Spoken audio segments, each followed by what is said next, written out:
ముఖ్యమంత్రి గారు.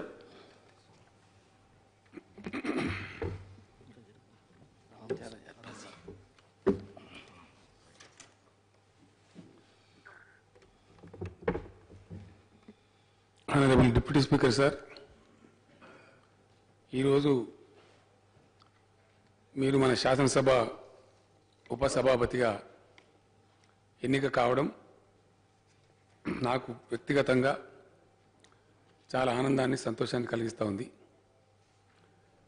గత 20 సంవత్సరాల మీతో ఉన్నటువంటి సాన్నిహిత్యం, ఉద్యమ సందర్భంలో మీరు కనపరిచినటువంటి ఏకాగ్రత, దీక్ష, పట్టుదల ఎన్ని జన్మలెత్తినా కూడా మర్చిపోయే పరిస్థితి కాదు అధ్యక్ష. 2001లో తెలంగాణ సమాజం, తెలంగాణ ప్రజలు ఒక ఎడారి ప్రయాణంలాగా ఎటుపోతుందో ఏమవుతుందో తెలియనటువంటి పరిస్థితుల్లో ప్రారంభించబడ్డ ఉద్యమం, పిడికడి మందితో ప్రారంభమైన ఉద్యమంలో తమరందరికన్నా ముందు కథన రంగంలో దూకి జంట నగరాల నుంచి ఉద్యమానికి ప్రాతినిధ్యం వహించిన ఘట్టం ఎవరు కూడా మర్చిపోలేనటువంటిది. అప్పటికే మీకు రాజకీయాలు కొత్త కాదు. అప్పటికే మీరు తమరు కార్పొరేటర్గా ఎన్నుకోబడి ప్రజాసేవలో ఉన్నారు. ఒక పర్యాయం కాదు, 2 పర్యాయాలు మున్సిపల్ కార్పొరేషన్ ఆఫ్ హైదరాబాద్కు ఎన్నుకోబడ్డారు. పార్టీ రాజకీయాల్లో కూడా చాలా యాక్టివ్గా ఉన్నారు. వాటన్నిటిని వదులుకుని ఖచ్చితంగా తెలంగాణ ప్రజలకు రాష్ట్రం సిద్ధించాలి, వాళ్ళ ధర్మమైన కోరిక అని చెప్పి తమరు ఆ రోజు నిర్ణయం తీసుకొని వచ్చారు అధ్యక్ష. అన్నిటిని మించి, అందరి అంచనాలకు మించి, అందరి యొక్క ఆలోచనలు ప్రభావితం చేసే రీతిలో తెలంగాణ రాష్ట్ర సమితి యొక్క ప్రథమ బహిరంగ సభ పరేడ్ గ్రౌండ్లో జరిగింది. తమకు తెలుసు. తమరు డే నైట్ అక్కడే ఉండి ఏ విధంగా సభా నిర్వహణను విజయవంతం చేశారో మా కళ్ళలో ఇప్పటికి కూడా మెదులుతూ ఉంటుంది అధ్యక్ష.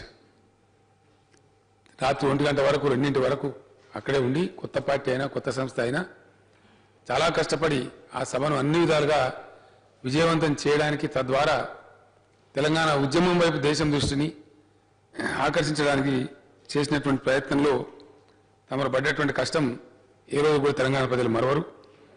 అదేవిధంగా అధ్యక్ష, తమరు 3 సార్లు శాసనసభకు ఎన్నుకోబడ్డారు. 2004లో, 2014లో, 2018లో శాసనసభకు ఎన్నిక కావడం జరిగింది. ఒక నిగర్విగా, నిరాడంబరుడిగా, క్రియాశీలత ఉన్నటువంటి గొప్ప వ్యక్తిగా తమకు పేరు ప్రతిష్టలు వచ్చినాయి. ఆ నేపథ్యంలోనే అధ్యక్ష, తమరు సమైక్య పాలకులు, వారికి తెలియని సబ్జెక్ట్ అది. ఆ రోజు ఎంత చెప్పినా ఇదే శాసనసభలో, ఎంత అరిచినా గీపెట్టినా కూడా వినకుండా రంగారెడ్డి జిల్లా మరియు జంట నగరాలలో కళ్ళు దుకాణాలన్నీ మూసివేసినారు. ఆ సందర్భంలో మనమందరం కూడా ఫైట్ చేశాం. అందులో తమరు అగ్రభాగాన్ని ఉండి ఫైట్ చేశారు. కానీ ఆ రోజు ప్రభుత్వాలు వినలేదు, పరిచయం పెట్టినారు. తమరు ఎక్సైజ్ మినిస్టర్ అయిన తర్వాత 2014లో తమరు ఎక్సైజ్ మంత్రి అయిన తర్వాత విత్ 1 పెరిస్ట్రో వాటన్నిటిని కూడా మళ్ళీ తెరిపించి ఆ గీత కార్మికులను అద్భుతంగా మనం ఆదుకోవడం జరిగింది. అది తమ నాయకత్వంలోనే సాధ్యమైంది.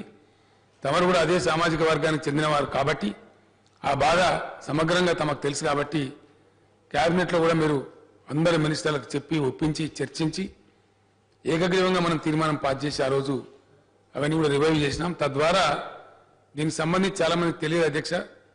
హైదరాబాద్లో కళ్ళు దుకాణాలు మాత్రమే అంటే ఇక్కడ పనిచేసే వాళ్ళని అనుకుంటారు. కానీ మా చిన్నతనంలో మేము కూడా చూసేవాళ్ళం. హైదరాబాద్లో జరిగేటువంటి ఆ ట్యాడీ బిజినెస్కి సుమారుగా ఒక 30-40 తాలూకాలు తెలంగాణలో సంబంధం ఉంటుంది. అక్కడ ఉండబడే గీత కార్మికులు బ్రతుకుతూ ఉంటారు. వెరసి ఒక 1,00,000 మంది గీత కార్మికుల పొట్ట సమైక్య పాలకులు కొడితే తమరే దాన్ని తీసుకొని మళ్ళీ వాళ్ళందరూ కూడా పొట్టబోసుకునేటువంటి ఒక అవకాశాన్ని కల్పించిన ఘనత అది డెఫినెట్గా తమకే దక్కుతుంది. అదేవిధంగా తమ నాయకత్వంలోనే ఈత, తాటి వనాలు పెంచే కార్యక్రమాలు కానీ, అదేవిధంగా గౌడ సామాజిక వర్గం అనుభవించే కష్టాలు తీసేయడానికి చాలా స్టెప్స్ తమరు తీసుకున్నారు. చెట్ల రకం అనేది చాలా ఒక పీడలాగా గీత కార్మిక సోదరులకు ఉండేది.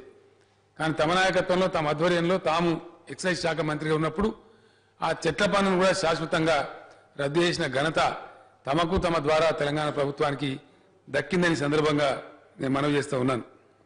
ఆ విధంగా తమరు ఉన్నతమైన పదవులకు పోయినా సామాజిక వర్గానికి సంబంధించిన సమస్యలు కానీ పేద ప్రజలకు సంబంధించిన సమస్యలు కానీ పరిష్కరించడంలో అందరికన్నా అగ్రభాగా నిలిచారు. జంట నగరాలలో టీఆర్ఎస్ పార్టీ ఘన విజయం సాధించడంలో కూడా తమ పాత్ర అనిర్వచనీయమైనటువంటిది. అమ్మవారి బోనాల సందర్భంలో కానీ కొన్ని గుర్తుకొస్తూ ఉంటాయి అధ్యక్ష.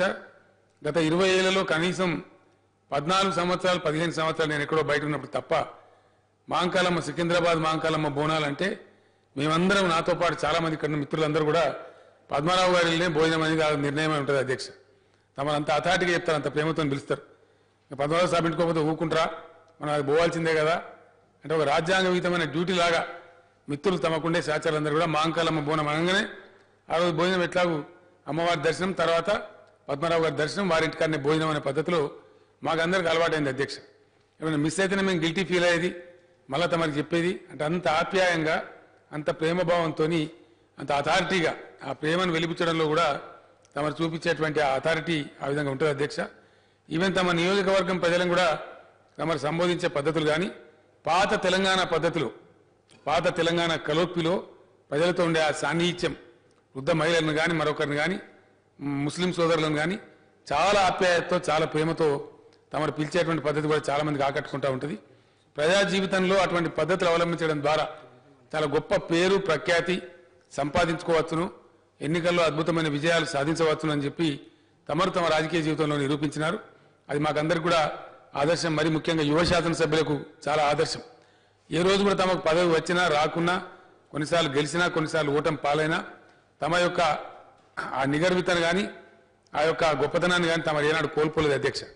గౌరవప్రదంగా సేమ్ బ్యాలెన్స్తో సేమ్ చిరునవ్వుతో ఓటమిలోను గెలుపులోను ఒకటే పద్ధతిలో వివరించిన వ్యక్తి తమరు. తమ వ్యక్తిత్వ వికాసం గొప్పగా ఈరోజు తమరు రాష్ట్ర ప్రజాస్వామిక అత్యున్నత వేదిక పైన డిప్యూటీ స్పీకర్గా ఉపసభాపతిగా ఒక అత్యున్నతమైన స్థానాన్ని అలంకరించడానికి ఇవన్నీ కూడా దోహదపడ్డాయి. అందుకు నేను వ్యక్తిగతంగా తమను అభినందించడమే కాదు, మొత్తం శాసనసభ్యుల పక్షాన శాసనసభ పక్షాన సభానాయకునిగా తమరికి హృదయపూర్వకమైనటువంటి అభినందనలు నేను తెలియజేస్తా ఉన్నా అధ్యక్ష. తమరికి భగవంతుడు మరెన్నో ఉన్నత పదవులు ఉన్నత శిఖరాలు అధిరోహించే అవకాశాన్ని కల్పించాలని, తమరు తమ 100 సంవత్సరాలు నిండు దీర్ఘాయుస్తో తమరు సంపూర్ణమైన ఆరోగ్యంతో జీవించాలని, కుటుంబ సభ్యులతో తమరంతా 100 సంవత్సరాలు సంతోషపూర్వక జీవితం గడపాలని, నూతన తెలంగాణ రాష్ట్ర ప్రజానీకం యొక్క సేవలో తమ శేష జీవితం అంకితం కావాలని చెప్పి కోరుకుంటూ తమకు అన్ని విధాల విజయం కలగాలని భగవంతుని ప్రార్థిస్తూ నేను సెలవు తీసుకుంటా ఉన్నా అధ్యక్ష.